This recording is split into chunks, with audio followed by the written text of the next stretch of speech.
वंदे पुरुषोत्तम परम प्रेममय श्री श्री ठाकुर जी की वाणी। आलोचना प्रसंग प्रथम खंड से एकांश 19 अक्टूबर 1939। सवेरे पावना आश्रम के बांध के किनारे खर वाले घर में श्री श्री ठाकुर के सामने इतने लोग हैं कि घर भरा हुआ है। चंदन नगर के केष्टोदा ने कहा, किसी के मरने पर अशौच क्यों माना जाता है? विभिन्न ढंग से अशौच पालन करने का कारण क्या है? श्री श्री ठाकुर, साधारणतः मृत्यु के बाद प्रिय व्यक्ति खूब अवसन्न हो पड़ते हैं, इसलिए अशौच माना जाता है। जो वर्ण मन को स्वरूप करने में जितना समय लेता है, उष्ण वर्ण में उसी प्रकार अशौच काल मानने की विधि है। केष्टोदा, केस क्यों मुड़वाया जाता है? श्री श्री ठाकुर, मुंडन का एक शारीरिक क्रिया होता है। संभव है कि अति बैगनी रश्मि इत्यादि को मस्तिष्क ग्रहण कर सकता है। केष्टोदा, प्रायश्चित की व्यवस्था क्यों है? प्रायश्चित खासकर एक शारीरिक मानस चिकित्सा है। कुछ ऐसी चीजों को खाना पड़ता है जिसका भेषज क्रिया है। जो स्नायु क्षतिग्रस्त होता है उसे सतेज करता है। असली बात है चित्त शुद्धि। किसी भाई ने पूछा, मुंडन का क्या अर्थ है? श्री श्री ठाकुर, मुंडन का अर्थ है आत्मसमर्पण। मुंडन का अर्थ है मुंडन सत्ता का। बातें करते हुए कहने लगे, हम रूस जापान की बातें सुनकर अवाक होते हैं, किंतु एक ऐसा भी जमाना था जब दूसरा देश हमारी बातें सुनकर अवाक हो जाता था। ब्राह्मण लोग अनुसंधान करते थे। उस जमाने के मुताबिक हर महीने लगातार नया मॉडल का अंत निकलते थे। प्रयोगशाला में वे बहुत सी चीजें निकालते रहते थे। ऋतिकों की तरह उनका कार्य था। उसके बाद क्षत्रिय लोग थोड़ा स्थूल कार्य करते थे। उनका कार्य था क्षति से त्राण करना। वैश्य लोग अन्न की व्यवस्था करते थे। द्विजगण सदाचारों को अभ्यास में परिणत करते थे। सदाचार वही है जो मनुष्य को बचाए रखता है, जैसे पेशाब करने पर जल लेना, मुंह में उंगली न देना, नाक साफ करके हाथ धोना इत्यादि। स्वास्थ्य की दिशा में इन सब विषयों पर ध्यान देना आवश्यक है।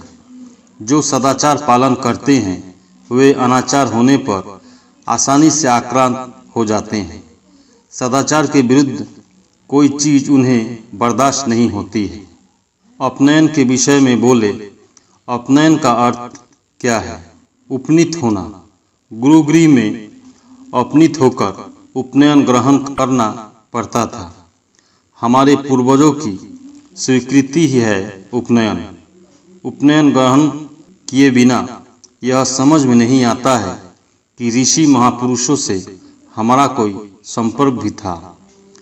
मुसलमान कर्मचारी लोग नमाज पढ़ने के लिए खूब छुट्टी लेते हैं, किंतु हमारे हिंदुओं को संध्या करने के लिए छुट्टी की व्यवस्था नहीं है। इसमें तो हमारा ही दोष है। यदि कोई भाई संध्या के लिए छुट्टी लेना चाहे तो दूसरा व्यक्ति कहेगा, नहीं, मैं कार्य करूंगा। हमारा कितना अधपतन है। हम एक नहीं हो सकते।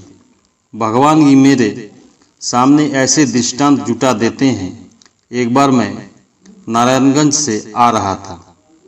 वहाँ की एक मुसलमान लड़की के शरीर पर ओढ़ना या बुर्का था जो किसी पुलिस के शरीर से लग गया था। इसके लिए उसको कितनी मार पड़ी। 20-25 लोगों ने मिलकर उसे बिल्कुल फुटबॉल बना दिया, मारकर ठंडा कर दिया। उस समय पूर्ण रूपेण अंग्रेजों का राज्य था। वर्तमान के जैसा देश का कोई भी मंत्री नहीं बना था। एक ओर तो यह देखा और दूसरी ओर यह भी देखा कि एक सब डिप्टी अपनी पत्नी को साथ लेकर गोलंद में स्टीमर से जब उतरकर आ रहा था तो उस समय किसी व्यक्ति ने उसकी पत्नी की छाती को दबा दिया और सभी कहते रहे, पत्नी को मेम साहब जैसी बनाए घूमते फिरते हो, ऐसा करेगा नहीं। अच्छा किया। मैं सोचने लगा, यदि कोई अन्याय करता है तो क्या उसके लिए क्षमा नहीं है? क्या उसे इस तरह बेइज्जत करनी चाहिए? मैं उस सज्जन के पीछे पीछे गया। थोड़ी दूर आकर वह अपनी पत्नी से कहने लगा, इतने लोगों के बीच तुम चिल्लाई क्यों चिल्लाई? हमारी अवस्था तो ऐसी ही है। एक बार पोड़ादा स्टेशन में देखा था, एक लड़की शौचालय गई थी। एक पुरुष उसी दिशा में जाने लगा। वह जाते हुए ऐसी जगह में पहुंचा जहां उस पुरुष को सुविधा होती। शोरगुल मचाने पर वह व्यक्ति मैदान की ओर भागा। उसके चले जाने के आधा घंटा बाद तक भी लड़की कांपती रही, किंतु उसके बाद उस दिन की बांडिल में भी देखा एक लड़की कच्छ देकर साड़ी पहनती थी। शायद वह मराठी होगी। पाँव में जूता खोलकर एक पुरुष को पटापट मार रही थी। पुरुष भाग निकला। कोई कारण ही नहीं समझ सका। मुंह धोने के समय लड़की के शरीर पर उसका छींटा पड़ा था। शायद उसका अपराध ही था। यह मराठा जाति भी हमारी ही तरह थी, किंतु शिवाजी ने आकर उन लोगों को बना दिया। संध्या में बातें हो रही थी। श्री ठाकुर, कुछ ऐसे भी मनुष्य है जिसे कोई लड़की खूब पसंद पड़ती है, किंतु आगे बढ़ने का करने का साहस नहीं है। भय होता है, पर भीतर ही भीतर उसके लिए अभाव बोध करता है। उसके लिए अभाव को एक दूसरे के माध्यम से मिटाना चाहता है, जिससे वह प्रेम नहीं करता है, यानी जिसे वह पसंद नहीं करता है। दिखाता है मानो वह खूब प्यार कर रहा है।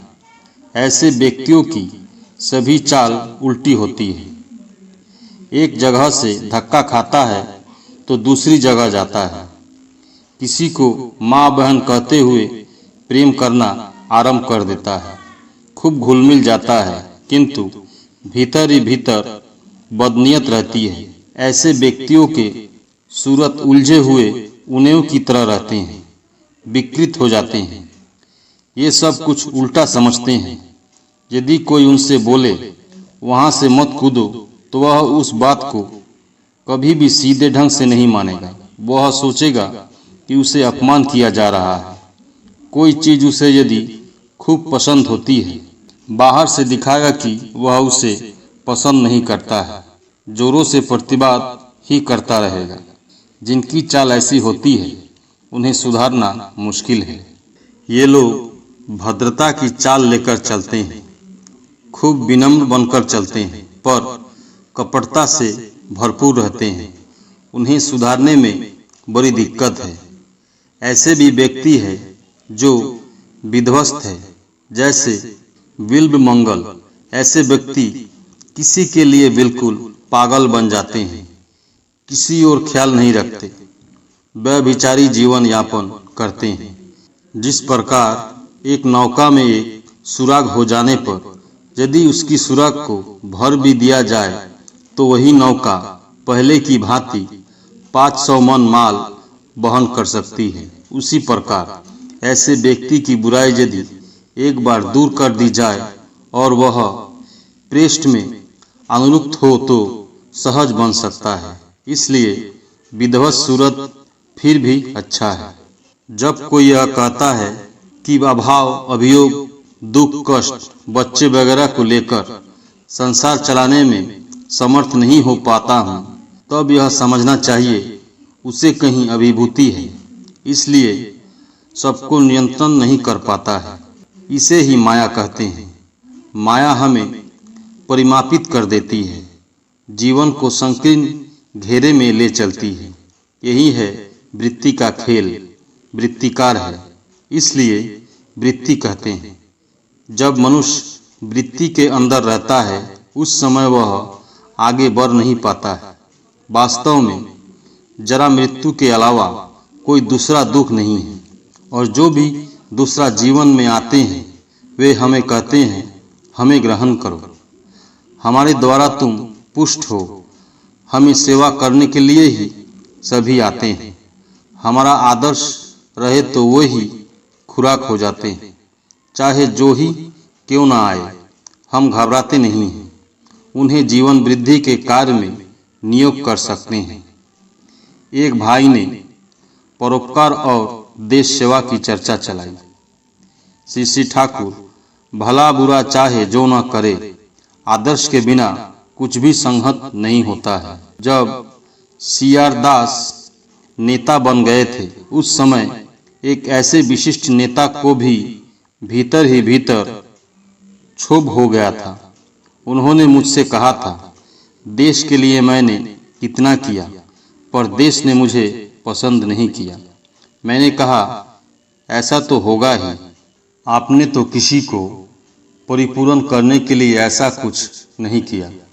मेरी बातों को वे पहले नहीं समझ सके थे, बाद में मृत्यु के पहले उन्होंने समझा था। यदि हम कोई प्रत्याशा रखकर किसी का उपकार करने जाते हैं तो वह कठोर हो जाता है, सोचता है 5 पैसे पाने के लोभ में ही तुम मुझे 3 पैसे दे रहे हो। ये सब चालाकी नहीं चलेगी। आत्म प्रतिष्ठा के लिए कार्य करने पर ऐसा भाव आएगा ही, किंतु इष्ट स्वार्थ प्रतिष्ठा के लिए करने से दूसरे लोग भी तुम्हारे इष्ट के प्रति एवं उसके साथ ही साथ तुम्हारे प्रति अनुरुक्त हो जाते हैं। तुम उसे कह सकते हो, भाई मुझसे जो बन पड़ा तुम्हें दिया, मैं उसे पुनः लौटाने नहीं सकता हूँ। भाई मेरी हालत भी तुम्हारी जैसी थी, उनकी दया से मैंने अब सब कुछ समझा है, सार्थक हुआ हूँ। इससे मनुष्य स्वतः कृतज्ञ होता है। यदि कोई व्यक्ति इससे भी अच्छा नहीं होता है तो बहुत दिनों तक लगातार इष्टानुग सेवा एवं अनुधावन करने से ठीक हो जाता है। इससे जन्मगत कोई गड़बड़ी नहीं रहनी चाहिए। प्रकृति का नियम ही ऐसा है।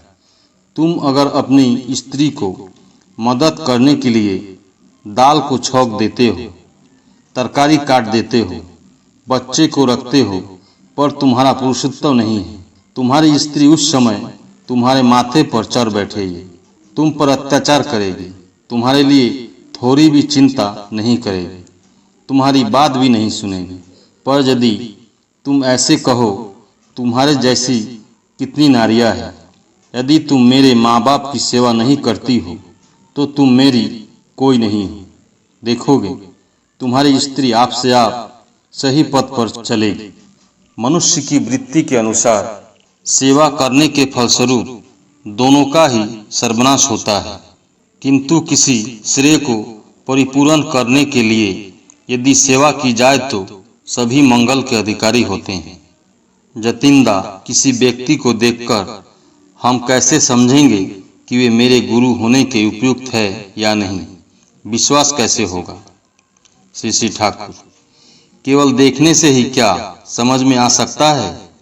कोई समझ भी सकता है, पर संग करने से समझ में आ जाता है।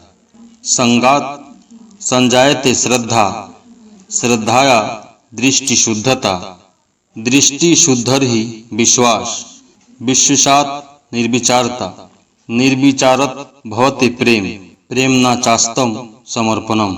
संग करने से श्रद्धा आती है, श्रद्धा के फलस्वरूप दोष दर्शन दूर होता है, भला को बुरा देखने की प्रवृत्ति नहीं रहती है, बुरा के रूप में कुछ भी देख नहीं सकता है। उसके बाद आता है विश्वास। विश्वास आने पर हमें कोई प्रश्न नहीं रहता है, तृप्ति से हमारा मन भर जाता है। इससे प्रेम उपजता है, लगन आती है, प्रेम आत्मसमर्पण में परिणत होता है। प्रिय के अलावा हम कुछ नहीं जानते हैं। श्री ठाकुर ने हरिंदा को बुलाकर एक रोगी के लिए 8 कमला नींबू लाने के लिए कहा। इष्ट प्रांता की चर्चा चलने पर उन्होंने कहा, इष्ट प्रांता 3 तरह की होती है। सबसे अच्छा होता है वृत्ति भेदी अनुराग। जो वृत्ति मेरे इष्ट को परिपूर्ण नहीं करती है उसके साथ मेरा कोई संबंध नहीं है, और जो किसी न किसी रूप में इष्ट को परिपूर्ण करती है उस संबंध में मेरा कोई प्रश्न नहीं है। ऐसा मुझे करना ही है। और एक तरह का है प्रवृत्ति के साथ संधि करने वाला। मेरे प्रवृत्ति के साथ जितना मेल खाता है उतना ही इष्ट को अनुसरण करता हूँ और निष्कृष्ट होता हूँ। प्रवृत्ति मुखी यहाँ इष्ट को अपनी वृत्ति के परिपूर्ति के लिए व्यवहार करता है। ठाकुर, मैं तुम्हारी कितनी भक्ति करता हूँ, दिन रात रोता हूँ, बुलाता हूँ। हे ठाकुर, यदि तुम यमुक लड़की के साथ मेरा विवाह करा दो तो समझे तुम सचमुच ठाकुर हो, तुम्हें भोग चढ़ाऊंगा इत्यादि। इसके बाद केष्टोदा, भोलानाथ दा इत्यादि आए। आज सारा दिन केष्टोदा के विषय में बार बार पूछ रहे हैं। उनके आते ही उन्होंने आनंदित हो कहा, मैं तो सोच रहा था कि आप कहीं भुला गए हैं। केष्टोदा और उपस्थित सभी लोग हंसने लगे। श्री ठाकुर भी साथ ही साथ हंसने लगे। भोलानाथ दा ने पाव के दर्द के विषय में कहा। श्री ठाकुर आनंद आवेग से कहने लगे, आपने लंगड़े पाव से जो कुछ भी किया है यह तो मनुष्य के लिए संभव नहीं है। मैं तो सोच भी नहीं पाता हूँ। श्री ठाकुर के मुंह से दिल को उन्मुक्त करने वाली बातें सुनने से ही दुनिया का दुख कष्ट मनुष्य भूल जाता है। जो सुनते हैं, उनको देखते हैं, वे ही सिर्फ इस मर्म को बोध कर सकते हैं। स्नायु तंत्रियों में आनंद की लहर फैल जाती है। विश्वग्रासी व्यग्रता लेकर निखिल के रंध्र रंध्र में उनकी प्रतिष्ठा करने की उन्माद आकांक्षा उन्हें उद्वेलित कर देती है। परम प्रेममय श्री ठाकुर। सभी गुरु भाई एवं माँ को जय गुरु।